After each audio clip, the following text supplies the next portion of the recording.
so thrilled to do this video. It's been something that I've kind of been thinking about for a little while and just kind of recently put the pieces together. But I have this great makeup book. It's called Classic Beauty, The History of Makeup. And before you like fall asleep on me, this book is so awesome.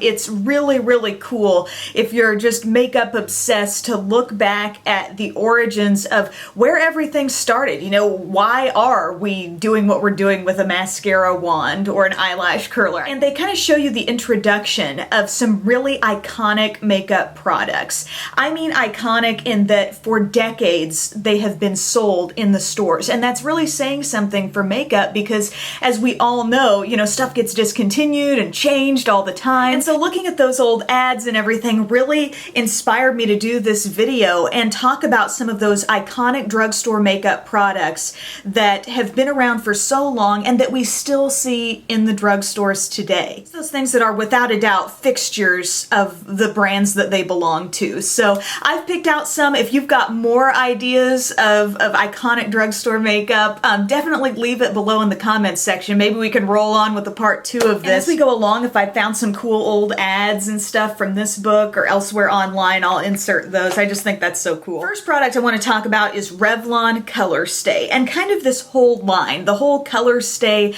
idea, I feel like has been around for so long. I think about seeing that way back when I started makeup, and I know it was around even before then. But in particular, I think one of the real trademark products of that line is the liquid foundation. It got the combo to oily skin and then the normal to dry formula, and I think that's kind of unique in the drugstore to see one line of makeup that really caters to 2 separate skin types. I know this foundation to be very long wearing. I feel that way about both versions. I've been oilier in the past and I've used that combo to oily formula, and it's really hardcore. And more recently I've gotten into the normal to dry skin formula. My shade is Fresh Beige. The coverage on these liquid foundations is really good. I think over time I've kind of become a little more attached to the whipped variety, which came out more recently.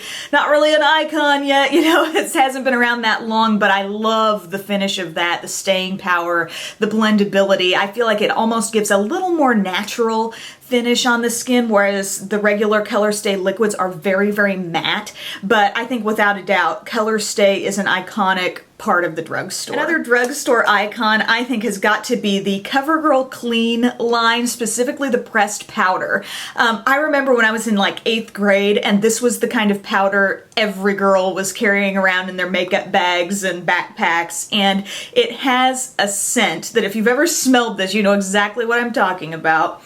It's that strong Noxzema scent in this powder, and that is something that really has not changed. The packaging, you know, is a little bit different now with the little puff, and I have this here in the shade Medium Light, and I did wear that with my look today. You know, I dusted a little bit on. This just strikes me as a real matte, oil control, standard pressed powder. I think there are other powders that I've discovered in more recent years in the drugstore, whether it's L'Oreal True Match, the Revlon Nearly Naked. I really have been liking that Maybelline Wonder powder, but just like powders that have come out with a little bit more of a rich texture that doesn't look quite so powdery on the skin. Probably not the best description of powder, but I just feel like they're not quite as dry. You know, it's good enough, it gets the job done, reminds me of the good old days. Not my favorite powder by any means from the drugstore though. Okay, let's talk about eye stuff. When I was thinking about eyeshadows from the drugstore, one particular, not just line of shadows came to mind, but just one shade out of the spectrum,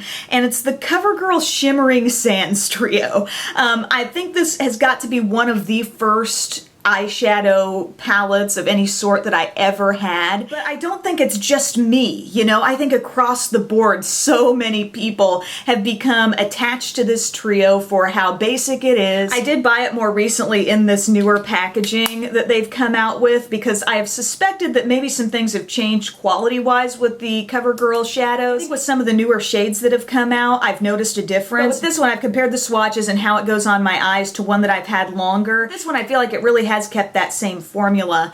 The way I use it, you know, I take this kind of pearly shade and put it around my inner corner, take the middle shade, go over the rest of the lid with that, and then blend the darkest color kind of up into the crease. You could highlight with either of these lighter two shades as well, but I just think it's a very beginner-friendly palette also. It's not real hard to blend these shades together, and I think you get a pretty look that's pretty much universally flattering. Definitely a long-standing drugstore product, and I think for good reason there. Definitely have to mention a couple of iconic drugstore mascaras. I've got two that I've picked out as kind of the granddaddies of them all.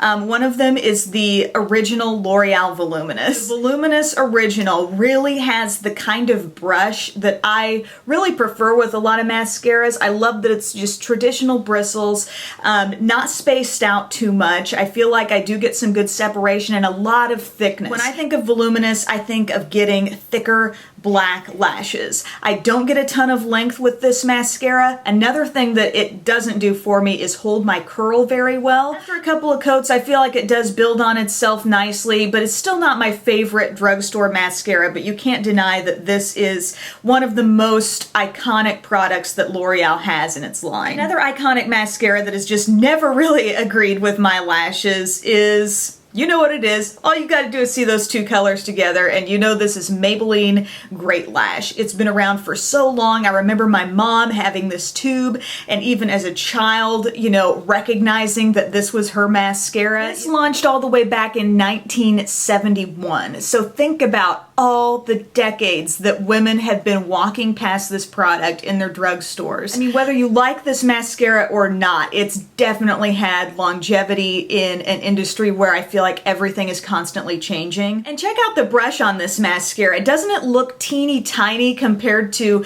all of the massive brushes that I feel like have come out more recently? It's got those classic bristles that are spiraled all the way around. A couple reasons why this hasn't worked well for me is I feel like the formula is pretty wet, and also the gaps between the bristles are kind of wide. So those two things paired together, the wet formula and the really gapped out bristles, makes my lashes kind of stick together. After using this mascara, I tend to look like I've got about 4 or 5 eyelashes. I feel like so often this gets touted as like a makeup artist's favorite, or it's mentioned in magazines as an editor's pick, but it really hasn't worked for me. I'm sure it's working for some people out there, but I don't feel like I have really thick lashes to begin with, so for me, it's a definite no-go. Now let's talk about some iconic lipsticks from the drugstore that I absolutely love, love, love. It's the Revlon Super Lustrous line.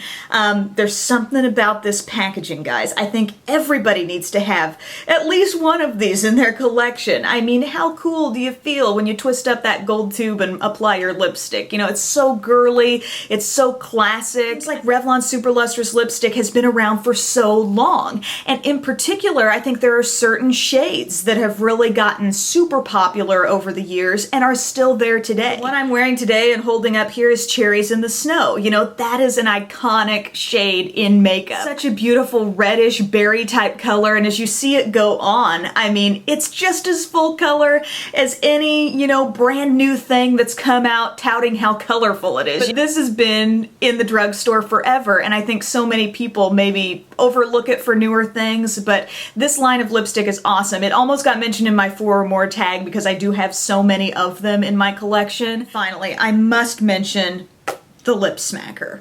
I think lip smackers are a totally iconic makeup product. Specifically, I'm going to point out the Dr. Pepper flavor. I mean, how random really when you start thinking about it. It's a lip balm flavored like a soft drink. When you smell it, I don't know if maybe you're around my age and like way back in the day you had this lip smacker. It's like, you know exactly what the Dr. Pepper lip smacker smells like. It doesn't necessarily make me think of Dr. Pepper, but it's like this has created some sort of scent memory for those of us who have used it that's all its own. And I remember reading in magazines like way long ago how this was pointed out as something that would give your lips just that like light reddish tint. And I think tinted lip balms have really exploded on the market in recent years, but this is probably one of the first things I've ever owned that technically was a tinted lip balm. It was like the one lip smacker that you could put on and really feel like, ooh, you know, it's not just totally clear. So I think that's really cool and a total drugstore flower icon. So this video was just a lot of fun for me. Thank you for taking time to watch. Thank you to my sister Kelly, aka Pup, for getting me this great book to begin with, and I will talk to you guys later. Bye.